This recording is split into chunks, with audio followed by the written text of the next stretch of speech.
Hello everybody, this is Nicholas, Cool Silver Wolf, Glitch Tesla, whichever channel, that you're aware of with me. I'm currently watching, the live stream of SpaceX and the, upcoming launch of Crew-1, which is the first commercial crew flight that is certified with the Crew Dragon. So I figured that I'll just watch this here, and if people want to pop in and chat, then they'll be able to do so, and you know, it would be a lot of fun. I believe just to be able to do that here. So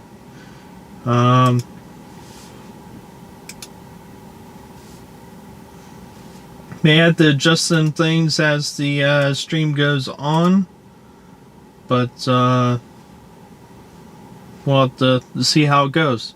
I may have to start and stop the stream a couple times. It's the first time I'm really setting up on this here. This is just off my my laptop, so it's not going to be as powerful as what I would be doing from games. So it might not handle as well, but we'll see. And I'm already getting some skip frames.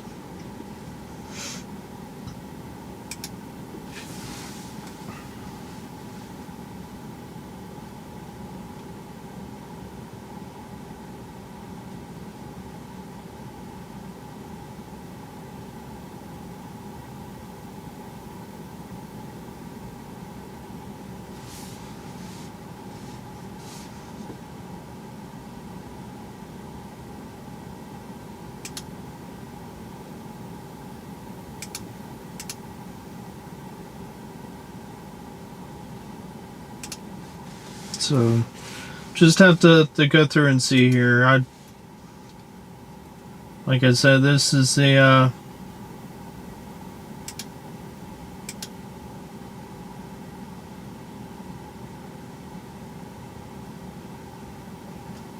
kind of first time I'm setting up on this individual PC, so there are a couple settings I'm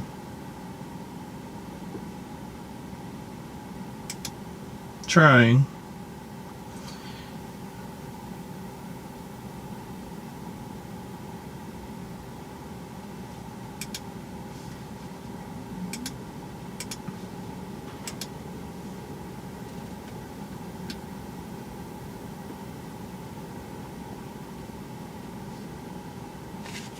So I'm gonna turn up the audio here just a little bit so I can actually hear the stream again.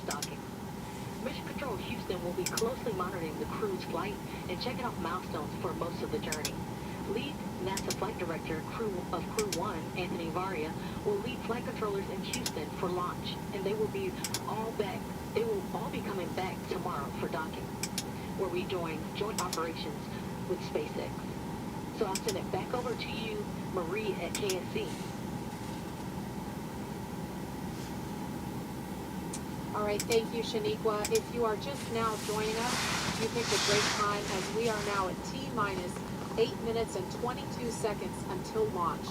Welcome to coverage for the mission known as Crew-1, NASA and SpaceX's second flight with crew to the International Space Station.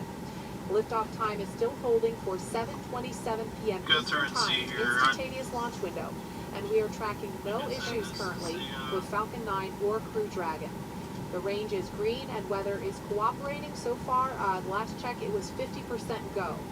Over the last 3 hours, our crew of Victor Glover, Mike Hopkins, Shannon Walker, and Soichi Noguchi donned their SpaceX spacesuits in the historic... So it looks like I have a little bit of delay. It sounds like you guys are able to hear me. I'm just going through and taking a look off my phone here as well. So Florida has done since Apollo 7. They were then transported to the pad where our crew entered the SpaceX Crew Dragon spacecraft. You see live on your screen atop the Falcon 9 rocket. Well, this is SpaceX's second time flying astronauts in Crew Dragon. It will also be the first time a private company will fly a crew of 4 people to the space station. If you remember, back in May, we launched NASA astronauts Doug Hurley and Bob Behnken to the space station in the historic Demo 2 mission, and then brought them safely Look at that. in August. Now, the first Demo 2 was during the day, and it wouldn't have launched yesterday, but there were some other issues. But this is a night launch, so this would definitely show some pretty cool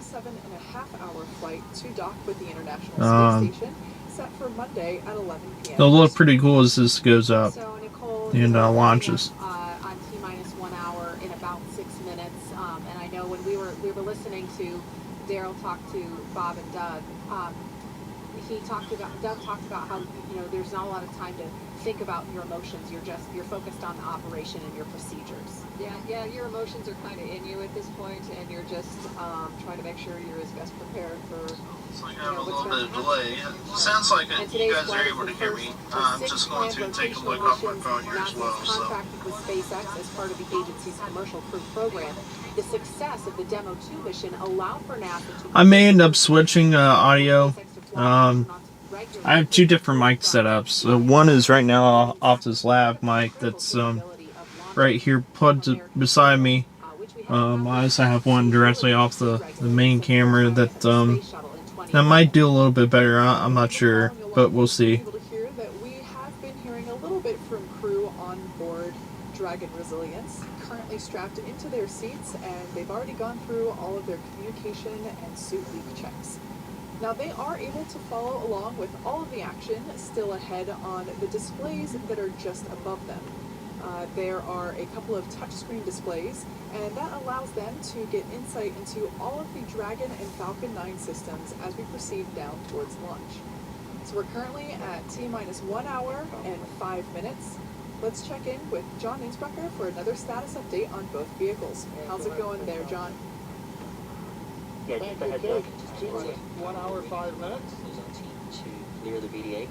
Once that's complete, we're going to cycle the tank valves to equalize manifold pressure. This is the same thing we executed yesterday, earlier this week during dry jobs.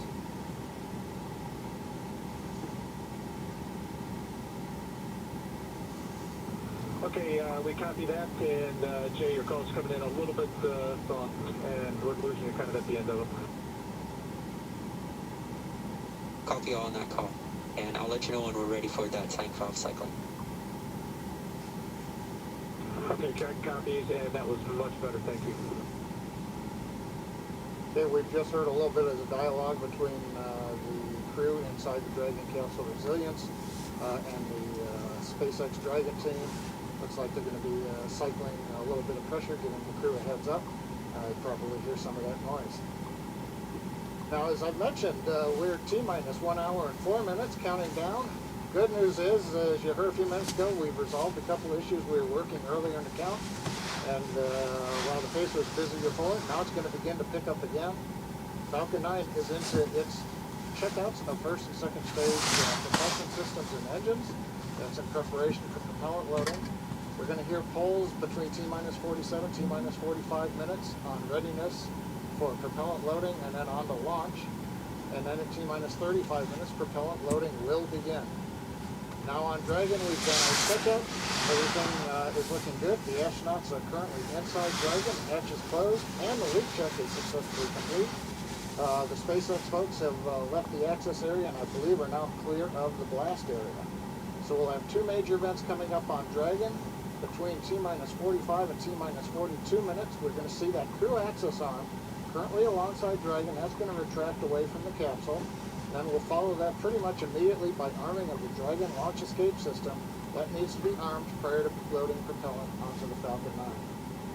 We're launching out of historic pad 39A from the eastern range. The range is green and go to support launch, not only here, also the worldwide network of ground stations and the on-orbit tracking and data relay satellites are ready to support Dragon as it heads to orbit.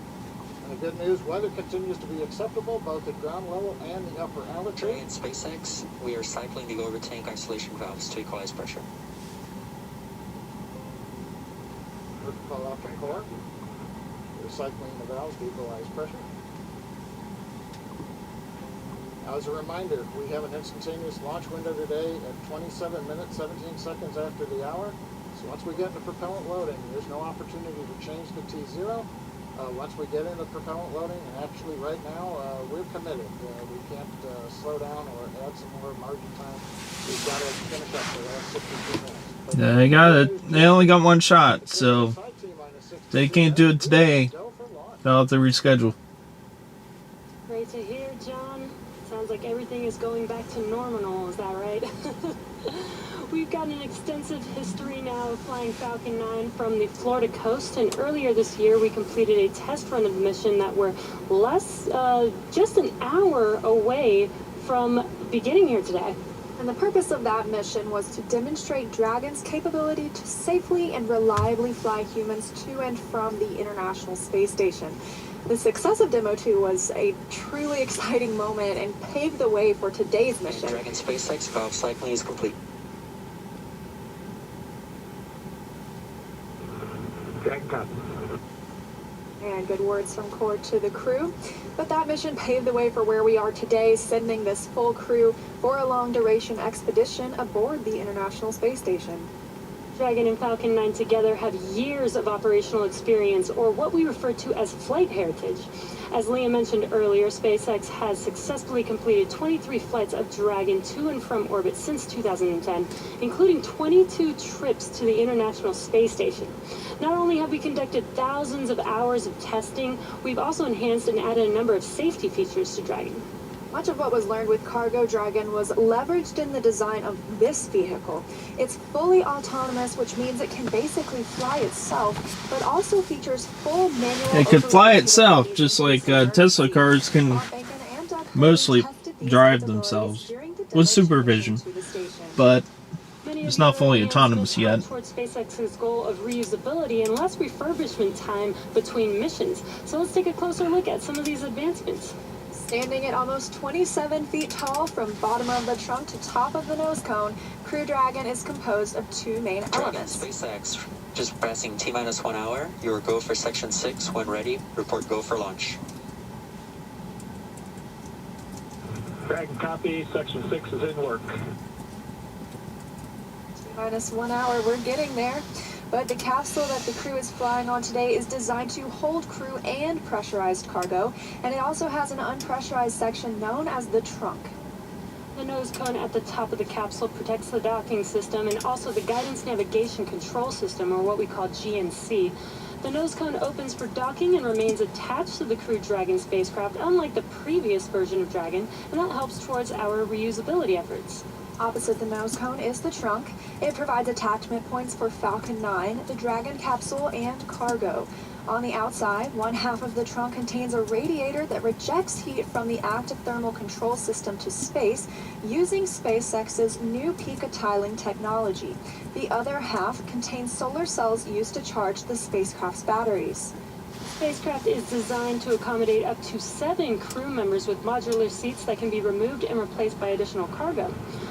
And SpaceX, this is Dragon Resilience for 6.4 of 4.100 launch prep. Dragon is go for launch.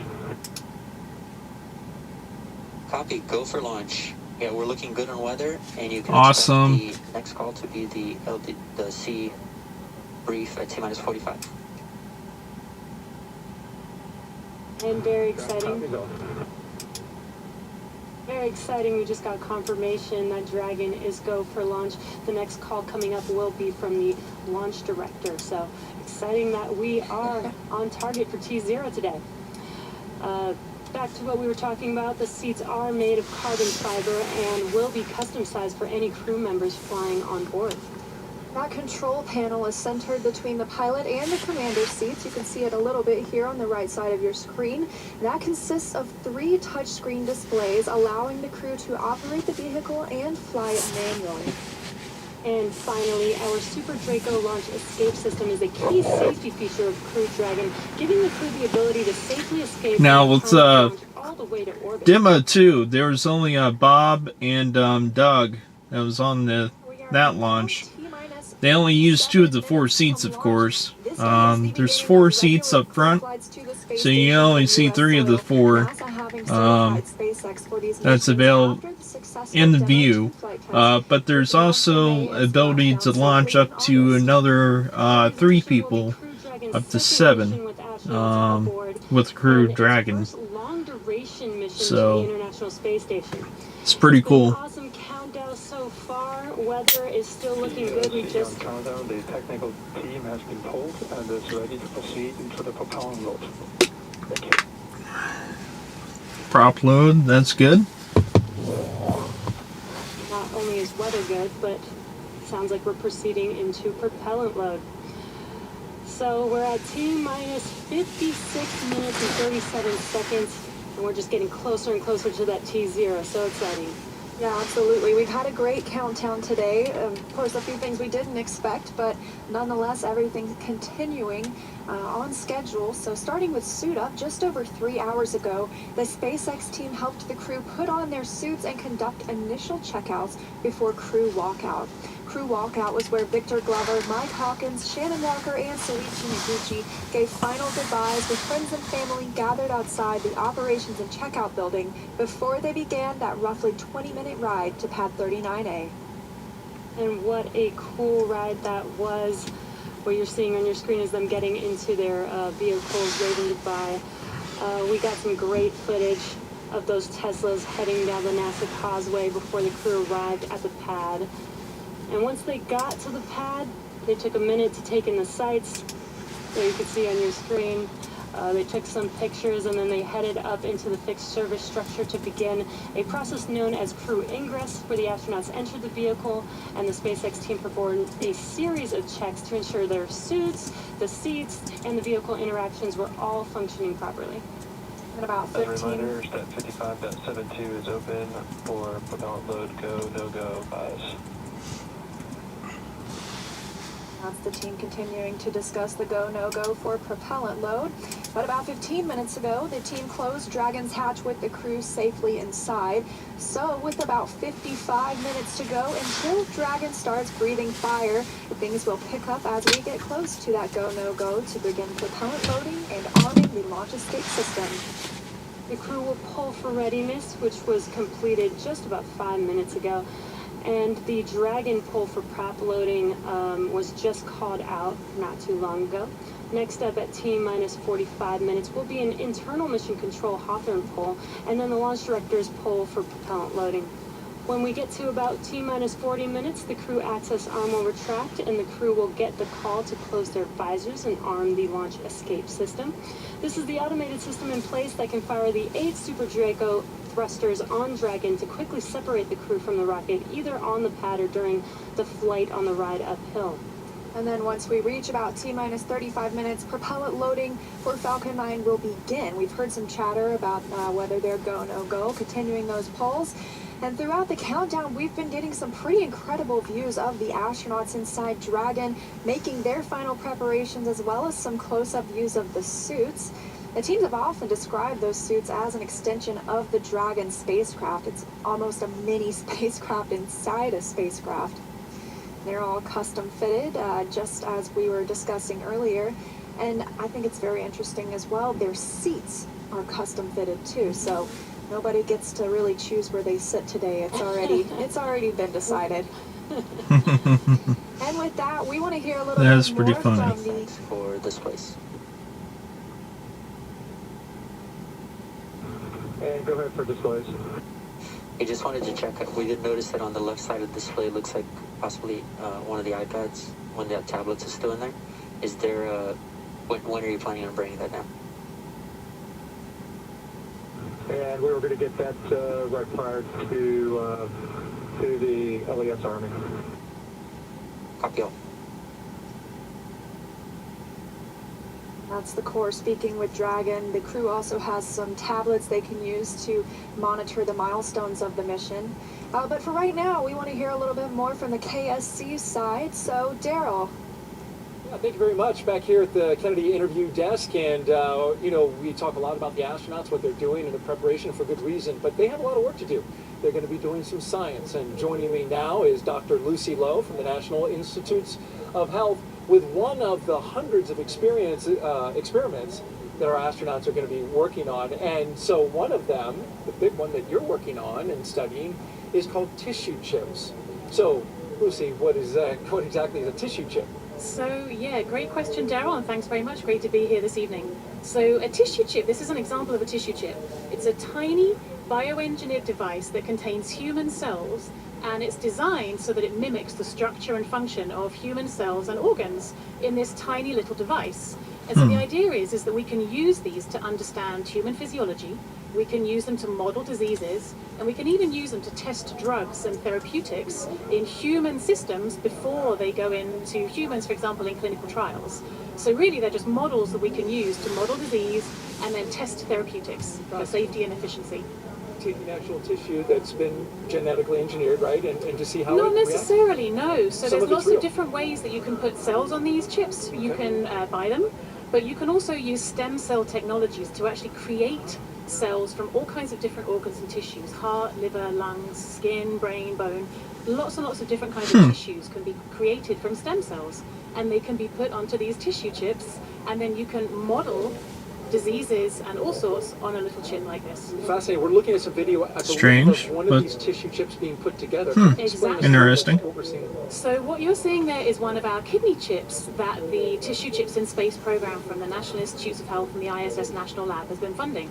So this chip here is being seeded here. You're seeing that blue fluid coming through in those little triangles, those little squares are cells that are being placed into the chip, and they're put in there with this pink stuff, this extracellular matrix that keeps them alive and keeps them bubbling away, happily chatting to each other over the course of a few weeks. And so what you're seeing there then, with the blue fluid coming through, is how we feed those cells during that time that they're up on the space station. Got to keep them alive. Exactly. They need all their nutrients, they need all their stuff that keeps them feeling good up there. So what is the benefit of an experiment like this? What can we glean from this and hopefully in the Yeah, future? so that's a great question, Daryl. So when astronauts go up to the space station, they have a lot of changes that they see in their bodies that look very similar to certain kinds of disease states or even aging down here on Earth.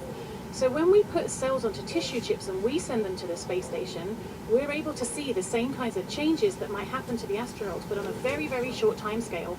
So for example, diseases that might take months or years or even decades to actually be a clinical problem down here on Earth, can actually be modeled in space in just a couple of weeks. So Wow. we can really accelerate the disease modeling using these tissue chips and then see how different drugs and therapies act on them. So we're super excited that some of the Crew-1 folks might be doing some research for us. So thanks very much, guys. Fascinating. That's Thank you very much. actually Dr. pretty William, of Health. That was a fascinating experiment, and we hope the astronauts get some good work on it so that you further develop your research. Really Wonderful. appreciate Thank it. you, Daryl. All right, very good. And so now we'll toss it back to Hawthorne, California, and John I for the latest at T-minus 49 minutes and counting. Thank you, Daryl. T-minus 49 minutes, 7 seconds, continuing the countdown. Right now, the launch director and launch team are preparing for the readiness for propellant load and launch pole. The SpaceX launch director has checked with the Dragon mission director and the NASA launch manager. They are ready to proceed. Currently, we're doing an electronic poll of the 7 members of the SpaceX launch team for their go to load propellant and then to press on with launch. Now, the Falcon launch crew is located in Firing Room 4 in the Launch Control Center, adjacent to the historic Vehicle Assembly Building on Kennedy Space Center. Key NASA launch members are also located in the firing room.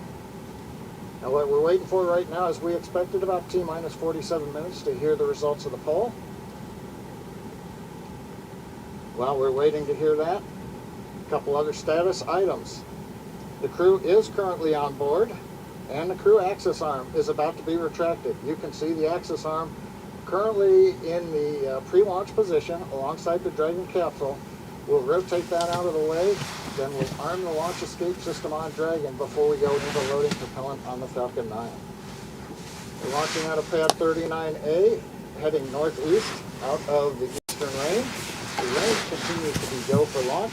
They're monitoring clearance area around the launch pad as well as the air and sea space around the flight corridor. Now the good news on the weather front, we have been given a new probability of violation of only 20%, or Wow. the optimist would say 80% chance of good weather. That's really good, because before it was 50%. Usually if it's 50, it's usually a no. Ground winds are cooperating, upper altitude winds are cooperating. So the weather officer gave us some good news about 10 minutes ago. That is some good news. That is We're coming up on really good news. 47 minutes, and the SpaceX team. Man, look at that walkway. That is so cool.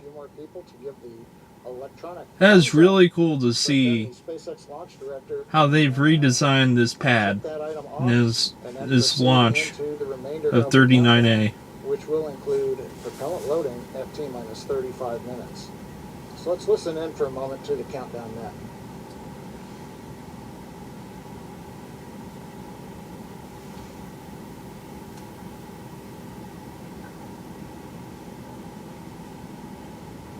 Dragon SpaceX for arm timeline. And go ahead for the on timeline.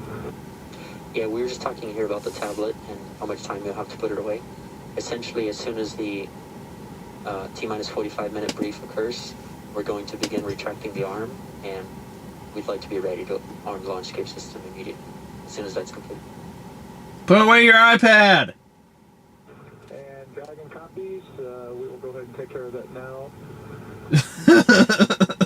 Put away your iPad! Copy all, thank you.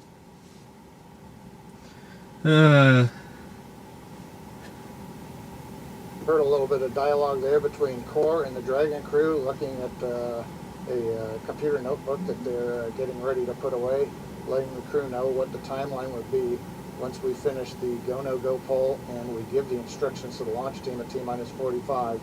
Then we'll proceed into retract of the access arm. You can see it's currently alongside of Dragon, and then we'll go into arming of the escape system, pardon me, years of previous experience. And then finally, we will get into propellant loading.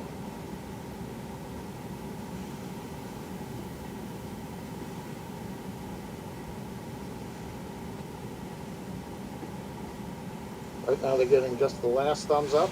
People have been looking at data that we were gathering just outside of T-minus 1 hour as we were doing final checkouts of the Falcon 9 on the propulsion and engine systems before we got into propellant load. All is complete, and the team is ready for crew access arm retract, propellant loading, and launch. For non-urgent no-go conditions, brief the CE or LD, and they will approve aborting the launch auto sequence and proceed into launch abort. For urgent issues affecting the safety of the operation, operator shall call hold on the countdown net. Launch control will abort the launch auto sequence immediately and proceed into the launch abort auto sequence. Operators advise launch director whether structural breakup or fire is imminent or occurring per Dragon manual escape flight rules. In the event of a fire alarm at firing port today, key operators noted below will remain at their post while the alarm is evaluated. In the event that personnel safety is threatened, evacuate to the south-facing emergency exit, which leads directly south. Launch control, you may proceed with arming the crew arm for movement. Copy, arming crew arm.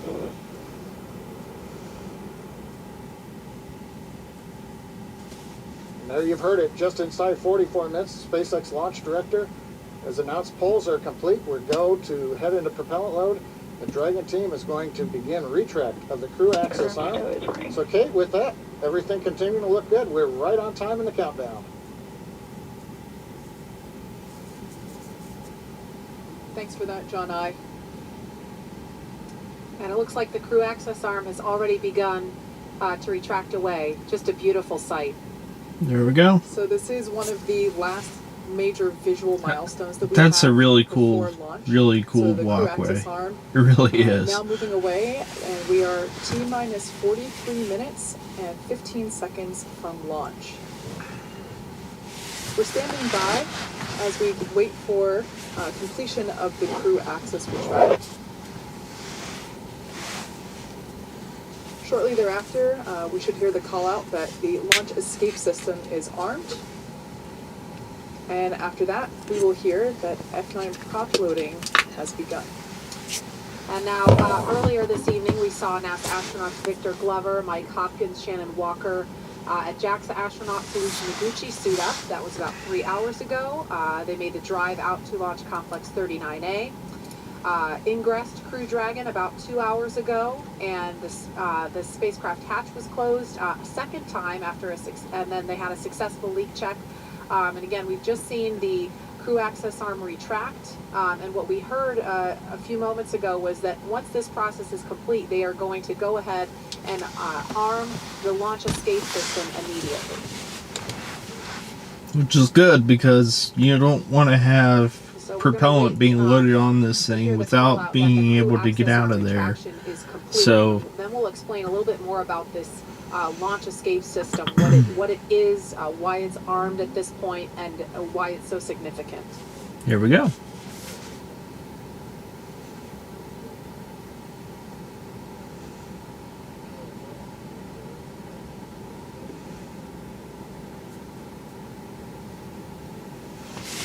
Now, I can't really tell too much, but let me lean back here. Got my SpaceX Starman shirt on, because I gotta be goofy So like that. T-minus 41 minutes, 23 seconds and counting. We just watched the crew access arm retract. That is the suspended walkway that attaches the rotating service structure to the fixed service structure, excuse me, I'm talking shuttle speak, to the Crew Dragon capsule. So we watched the arm retract away, so now we see Crew Dragon. Crew arm stow is complete.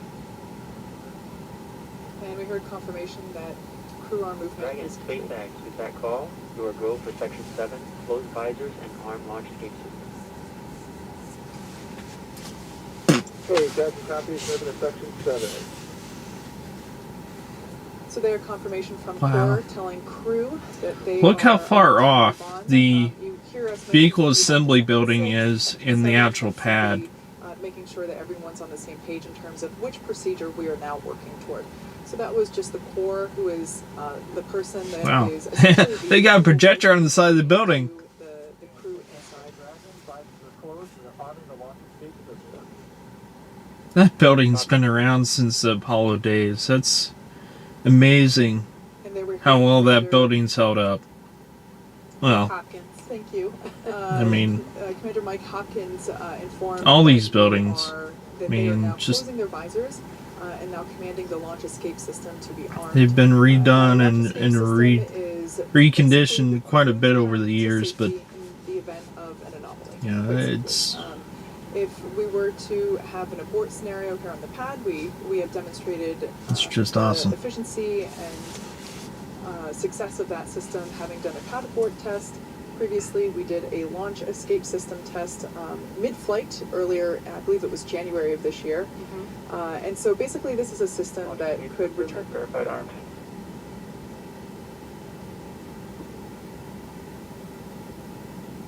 Not sure what that was. I only caught the tail end of that, but it sounded like the launch escape system is armed. So now the launch escape system is armed. Essentially, this is the system that all the way from now on the pad until they are in orbit, the crew would be able to escape safely in the event of an anomaly. That's why it is so important that we check the weather all around the world, really. It's not just the weather here at the Cape that we're looking at in order to determine if we're go or no go. It is the weather along that entire escape corridor. Right. And as Kate was mentioning, again, the launch escape system is armed. That has to happen before the SpaceX teams will proceed with fueling Falcon 9. And so that propellant loading process is set to begin at T-minus 35 minutes, so just a few minutes from now. And what that looks like, Kate, you talked about the tests that were done. You did a pad abort test back in 2015. You did an in-flight abort test at the beginning of this year. And so what that looks like in action, if it were to happen, a pad abort test, or excuse me, a pad abort would be before liftoff at any point from propellant loading, which begins in just under 3 minutes now, until the moment of liftoff.